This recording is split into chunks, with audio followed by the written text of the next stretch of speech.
ప్రేమాస్వరూపుడైన దేవునితో నువ్వు స్నేహం చేస్తే నీ కోపం సిలువేయబడిద్ది, నీ మానవావేశం సిలువేయబడిద్ది, నీ గర్విష్టి మనస్తత్వం సిలువేయబడిద్ది, దేవునికి ఆయాస్కరమైన ప్రతిదీ సిలువేయబడి చివరికి ఎలా మారుతావో తెలుసా?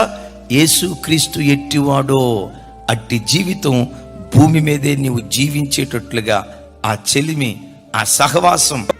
ఒక తెలుగు వచ్చినోడు తమిళం వాడితో 1 సంవత్సరం సహవాసం చేశాడు అనుకో, ఈ తెలుగు వచ్చినోడు తెలుగు మాట్లాడగలడు. ఎందుకు తమిళం మాట్లాడుతున్నాడు? తమిళం వచ్చేవాడితో స్నేహం చేశాడు గనుక. తమిళం వచ్చినోడితో స్నేహం చేశాడు గనుక తమిళం వచ్చేసింది. వాక్యంతో ఎంతసేపు నువ్వు గడుపుతున్నావు? ఏకాంత ప్రార్థనలో ఎంతసేపు నువ్వు గడుపుతున్నావు? పరిశుద్ధత కలిగిన దేవునితో ఒకడు స్నేహం చేస్తే వాడు పరిశుద్ధుడిగా మార్చబడతాడు.